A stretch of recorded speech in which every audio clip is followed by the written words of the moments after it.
This video is going to be a beginner's guide to TradingView. I'm going to go ahead and show you how I set up my charts and all kinds of things like that. So sit back, relax, and without further ado, let's jump right into it. So this is what it looks like when you first come to TradingView, and what you need to do from here is obviously go ahead and open up your charts. So go ahead and open up whatever currency pair you are looking at. So for example, I've got Euro USD open here.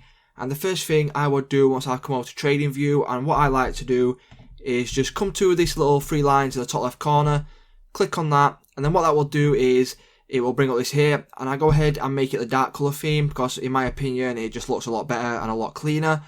And then from here what I would do is I would right click on the chart and then click on remove indicators, and what that will do is it will remove that indicator down at the bottom of the screen here, and it will make it a little bit more tidier.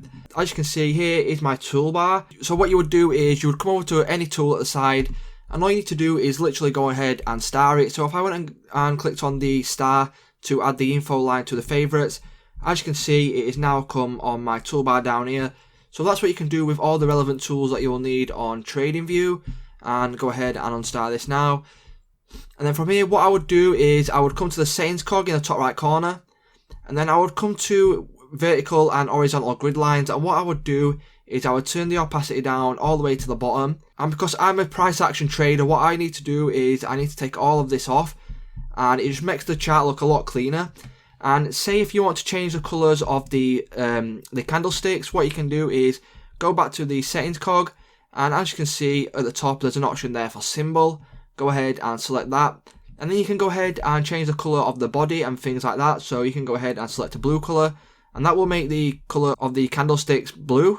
So as you can see now, if I scroll in a little bit and make the candles a little bit bigger, as you can see here the candles are now blue. And you can also change the borders so you could go ahead and have a black border around it, which obviously I think looks quite clean. And then you can go ahead and also change the red candles, but I like to keep the red candles red, and I only change the green candles, and I usually have them blue. So if I come down to appearance here, what I can do is I can change the background color. So if I go to the gradient and just click on solid, what I can do is I can change it to a lighter grey color, or you can change it to a green, whatever color you like, whichever suits you and your eyes best. So you can make it a white also, just make it stand out a little bit more than it would usually. So usually I have it like this dark color here, and that makes it stand out quite a lot. So next you can go ahead and you can start the time frame. So if I go ahead and start the 4 hour and the daily, as you can see it is now put them up the top here.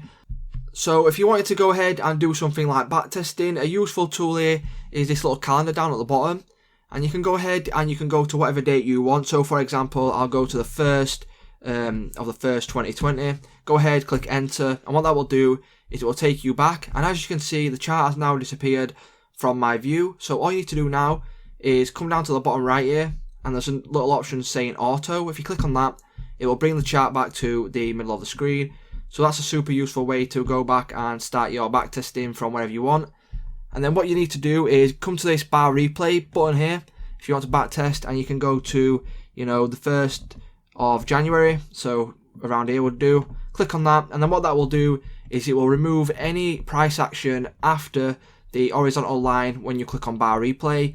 And then if you want to go ahead and go back to how it was normally, just come on there, click that, and then click on yes, and then it will bring the price action back to the current date we are on now. So what you can do when you're doing your backtesting, if you want to go ahead and document your trades, what you can do is you can come up here to the take a snapshot button, click on that, and what it will do is it will go ahead and process a link where you can copy, and then you can go put in your your spreadsheets on Notion, anything like that. And then if you want to change your currency pair, what you can do is you can come to the top here and you can go ahead and search for GBP USD, for example.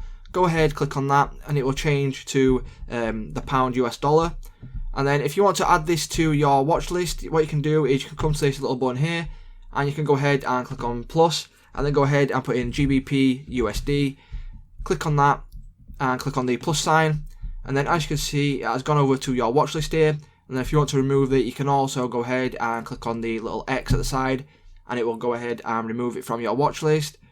So this video has just gone ahead and covered the basics of TradingView. This is how I set up my charts. make it look a little bit nicer, get rid of all the indicators, and yeah, that's basically it guys. So if this video did help you out, please don't leave a like, comment, subscribe to the channel, and I will see you in the next one.